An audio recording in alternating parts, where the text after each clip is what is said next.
दोस्तों, पूरे बिहार में महागठबंधन सरकार सहित पूरे बहुजन समाज की सबसे बड़ी जीत सामने निकल कर आ रही है। दोस्तों, आपको भी पता है कि किस तरीके से जो बिहार में जातिगत आधारित जनगणना हो रही थी, उसको लेकर पूरा 80% काम जो है बिहार सरकार पूरा कर ली थी और 20% ही बाकी था। लेकिन पटना हाई कोर्ट ने जो है इस पर कहते हुए ये रोक लगाई थी कि इसके पास जो याचिका दायर हुई है उसका मतलब यही बनता है कि जो बिहार में जातिगत आधारित गणना हो रही है उसको अब जो है स्टे करना पड़ेगा। दोस्तों, आपको भी पता है कि बिहार की जो जातिगत आधारित गणना है वो 2 फेज में हो रही थी। दूसरा चरण जो है जो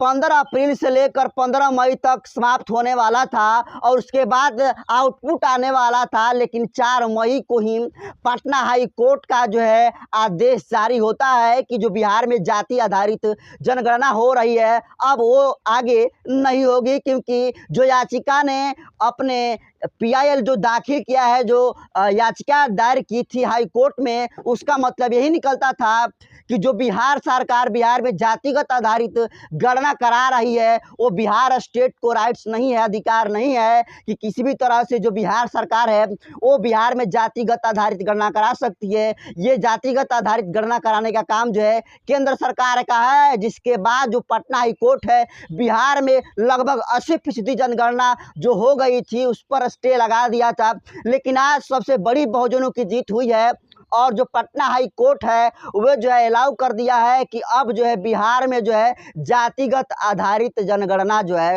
होगी। दोस्तों, आपको बता दूं कि जो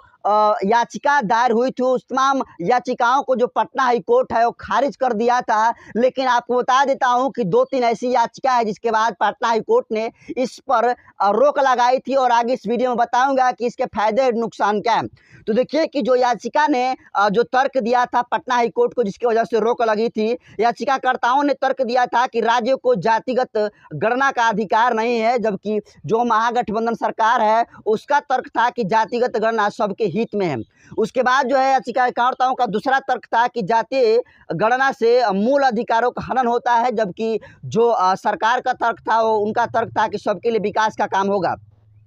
इसके अलावा देखिए कि जो याचिका का तीसरा जो तर्क था कि सरकार के पास आंकड़े पहले से मौजूद है, तो सरकार का तर्क था कि योजनाओं के लिए आंकड़े जरूरी है और आंकड़े के लिए गिनती जरूरी है, और यही जो है बिहार गवर्नमेंट जो है तर्क दी थी। और देखिए सरकार का तर्क था कि सभी वर्ग की आबादी का पता लगेगा, जबकि याचिकाकर्ताओं का जो तर्क था उनका तर्क यही था कि जातीय गणना से जातीय उन्माद फैलेगा। जबकि दोस्तों, जितनी भी जो याचिका दायर की गई थी जातिगत आधारित गणना के खिलाफ में, उसको आज खारिज करने के बाद जो इसको हरी झंडी मिल गई, तो अब सबके दिमाग में यही सवाल उठ रहा होगा कि आखिर जब इसको हरी झंडी मिल गई तो जातिगत आधारित गणना से आखिर किसको फायदा होने वाला है। तो दोस्तों देखिए, आपको आसान भाषा में समझा देता हूं कि जिस तरीके से पूरे दुनिया में जिस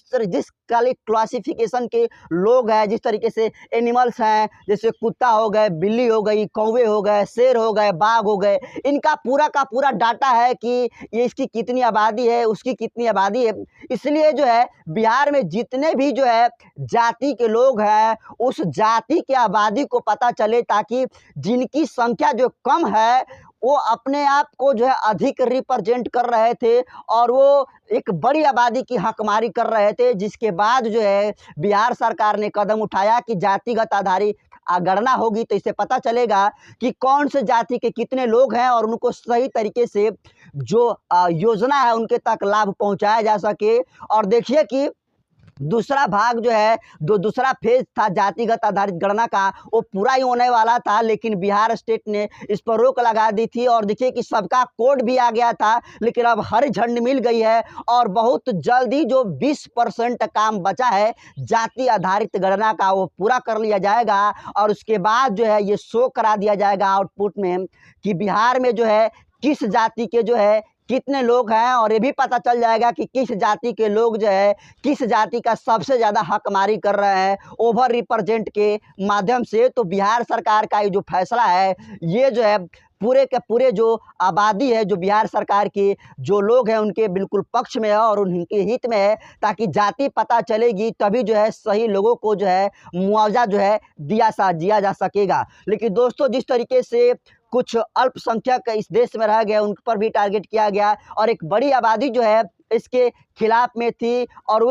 वही लोग इसके खिलाफ में थे जो ये चाहते थे कि जो जातिगत आधारित गणना हो रही है उस पर रोक लगे। लेकिन देखिए कि बहुत कम समय तक इस पर रोक लगा और जो पटना हाई कोर्ट है उसे भी लगा कि जाति आधारित गणना होनी चाहिए और फाइनली जो है जाति आधारित गणना आ गई और सबसे बड़ी जो है बिहार सरकार सहित पूरे बहुजन समाज की जीत हुई है।